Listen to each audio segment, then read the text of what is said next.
del equilibrio o equilibriocepción es uno de los sentidos fisiológicos de gran importancia que les permite a los humanos y animales ubicarse espacialmente, proporcionando una orientación respecto a la gravedad.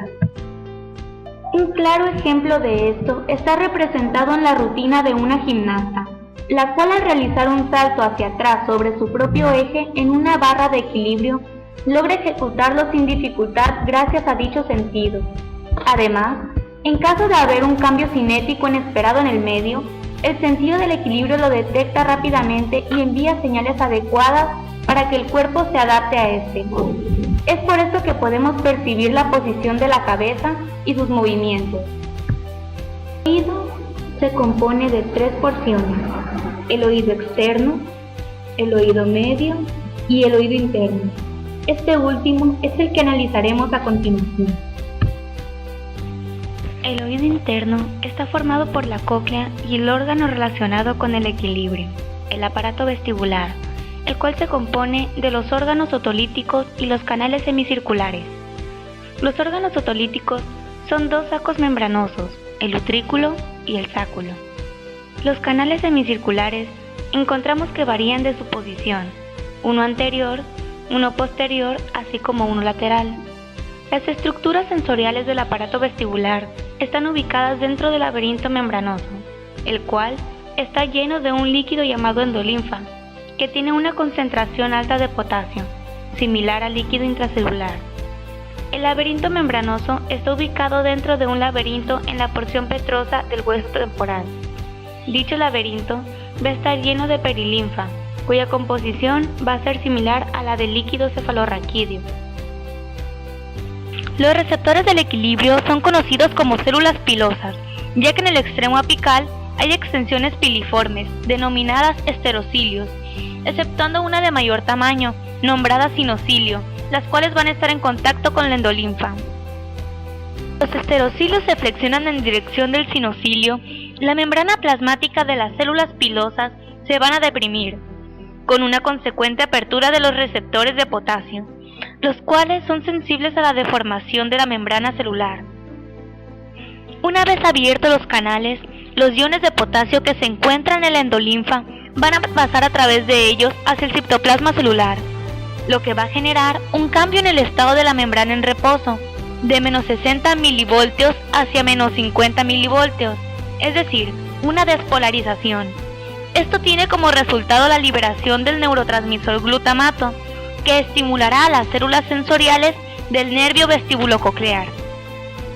Ahora, en caso que los esterocilios se flexionen en dirección opuesta, este movimiento va a generar una hiperpolarización de la célula pilosa, por lo que se liberará menos neurotransmisor.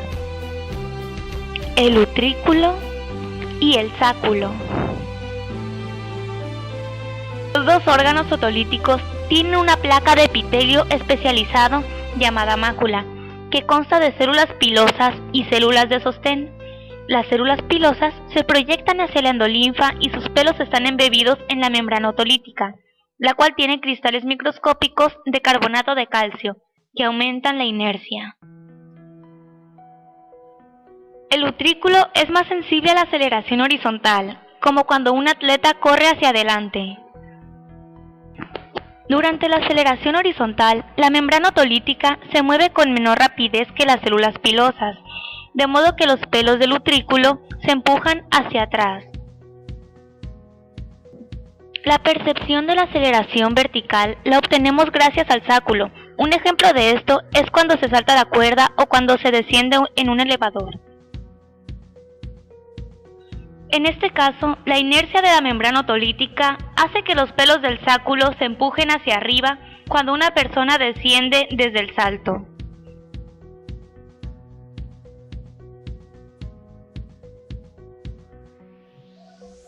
Canales semicirculares.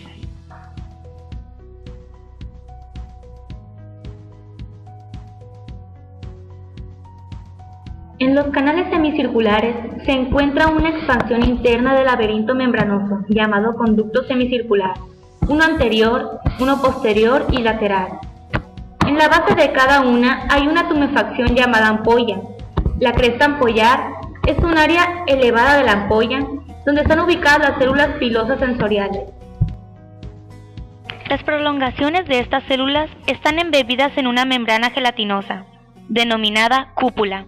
Los movimientos de la endolinfa van a empujar la cúpula en diferentes direcciones.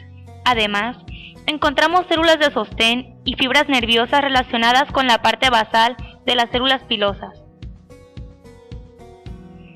Cuando se realiza un salto, como en el caso de la gimnasta, las células pilosas que serán estimuladas son las del conducto semicircular anterior.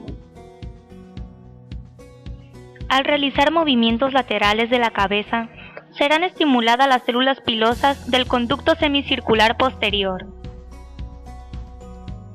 Y al realizar un giro alrededor del eje largo del cuerpo, las que intervendrán serán las células pilosas del conducto semicircular lateral. En los diferentes casos, la endolinfa de los conductos semicirculares proporciona la inercia de modo que las prolongaciones sensoriales se flexionan en dirección opuesta a la aceleración. Por ejemplo, a medida que se rota la cabeza hacia la derecha, la endolinfa hará que la cúpula se rote hacia la izquierda. Las vías neurales. La estimulación de las células pilosas en el aparato vestibular activan las células sensoriales del nervio vestibulococlear. Estas fibras transmiten impulsos hacia el cerebelo y los núcleos vestibulares del bulbo raquídeo. En los diferentes movimientos que realizamos, los núcleos vestibulares envían fibras hacia el centro oculomotor del tallo encefálico y hacia la médula espinal, permitiendo un movimiento ocular, así como de cabeza, cuello y extremidades, adecuado para mantener el equilibrio.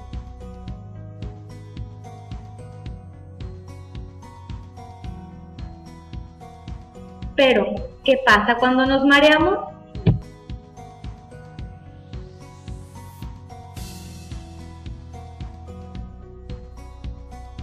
Cuando una persona empieza a girar, la endolinfa dentro de los conductos semicirculares hace que la cúpula se flexione en dirección opuesta.